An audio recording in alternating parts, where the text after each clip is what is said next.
हजारों साल पहले की बात है। एक विशाल और रहस्यमय किला घने जंगलों के बीचों बीच स्थित था, जिसका नाम था राजगढ़ किला। इस किले को एक पराक्रमी राजा ने बनवाया था, जिसने कई युद्धों में विजय प्राप्त की थी।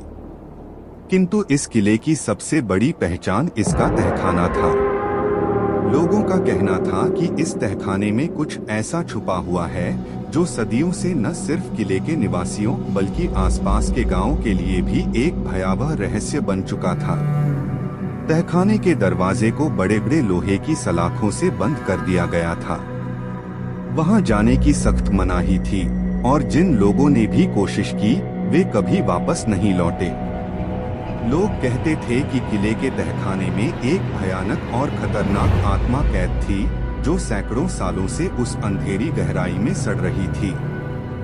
यह कहानी तब शुरू होती है जब इस किले का राजा विक्रमादित्य अपने चरम पर था। विक्रमादित्य सिर्फ एक वीर योद्धा ही नहीं, बल्कि एक गहन विद्वान और तंत्र मंत्र के ज्ञाता भी थे। उन्होंने कई विद्वानों से रहस्य और आत्माओं के बारे में सीखा था। वे जानते थे कि इस संसार में कुछ ऐसी ताकतें भी होती हैं जिन्हें सामान्य लोग समझ नहीं सकते। एक दिन जब राजा एक साधु से मिल रहे थे, साधु ने उन्हें चेताया, राजन, आपके किले के तहखाने में जो बंद है वह सिर्फ एक आत्मा नहीं है, वह एक प्राचीन और शक्तिशाली बुरी आत्मा है। उसे इस दुनिया से मुक्त न करें, नहीं तो विनाश होगा। राजा विक्रमादित्य ने साधु की बात को गंभीरता से लिया और उस आत्मा को सदा के लिए बंद करने का निर्णय लिया। उन्होंने किले के तहखाने के दरवाजे पर विशेष मंत्रों और तंत्रों का इस्तेमाल किया ताकि आत्मा वहां से बाहर न आ सके। साथ ही उन्होंने अपने सैनिकों को आदेश दिया कि कोई भी उस तहखाने के पास न जाए। वह आत्मा कोई सामान्य आत्मा नहीं थी। उसका नाम था कर्णपिशाचनी। कहा जाता था कि वह एक रानी थी जिसने सदियों पहले अपने राज्य के राजा के साथ विश्वासघात किया था। जब राजा को उसके विश्वासघात का पता चला तो उसने रानी को किले के तहखाने में जिंदा दीवारों के पीछे बंद कर दिया। मरने से पहले रानी ने श्राप दिया कि उसकी आत्मा सदा उस किले में भटकती रहेगी और जो भी उसे मुक्त करेगा उसका अंत बेहद दर्दनाक होगा। रानी की मौत के बाद उसकी आत्मा कर्णपिशाचनी में बदल गई। उसकी उपस्थिति से किले का हर कोना डरावना और भयावह हो गया। वह हर रात लोगों के सपनों में आती, उनके मन में डर और आतंक भरती। धीरे धीरे लोगों ने किले से दूरी बनानी शुरू कर दी। तहखाने के बाहर हमेशा एक भारी सन्नाटा पसरा रहता था और रात के समय वहां से डरावनी चीखें और अजीब आवाजें आती, मानो कोई मदद के लिए पुकार रहा हो। कई सालों बाद जब विक्रमादित्य की मृत्यु हो चुकी थी, किले की गद्दी उनके पुत्र युवराज आदित्य को मिली। आदित्य एक साहसी और जिज्ञासु स्वभाव का था। उसे अपने पिता की हर बात पर विश्वास नहीं था। उसने सुना था कि तहखाने में कोई खजाना छिपा हुआ है और वह उस रहस्य से पर्दा उठाना चाहता था। उसके कानों तक तहखाने की कहानियां पहुंच चुकी थीं, लेकिन वह उन्हें सिर्फ अफवाह समझता था। एक दिन आदित्य ने निर्णय किया कि वह उस तहखाने में जाएगा और सच्चाई का पता लगाएगा। उसने अपने कुछ विश्वासपात्र सिपाहियों को साथ लिया और रात के समय तहखाने के दरवाजे तक पहुंचा। लोहे की सलाखें अब भी मजबूत थीं, लेकिन युवराज के आदेश से सिपाहियों ने उन्हें तोड़ डाला। जैसे ही दरवाजा टूटा, एक भयानक और ठंडी हवा का झोंका आया। ऐसा लग रहा था मानो सदियों से बंद कोई ताकत आजाद हो गई हो। अंदर घना अंधेरा था और हवा में एक अजीब सी सड़न की बदबू फैली हुई थी। युवराज आदित्य ने अपना दीपक जलाया और आगे बढ़ा। तहखाने की दीवारें और फर्श काई और धूल से ढके हुए थे और वहां का माहौल बेहद डरावना था। तहखाने के अंदर का रास्ता संकरा और लंबा था। आदित्य और उसके सिपाही धीरे धीरे आगे बढ़ते रहे। कुछ दूरी पर उन्होंने देखा कि तहखाने का अंतिम छोर एक बड़े कमरे में समाप्त हो रहा था। उस कमरे के बीचों बीच एक पुराना और टूटा हुआ ताबूत रखा हुआ था। उस ताबूत के चारों ओर कुछ अजीब सी निशानियां और प्रतीक बने हुए थे जो बेहद प्राचीन और डरावने लग रहे थे।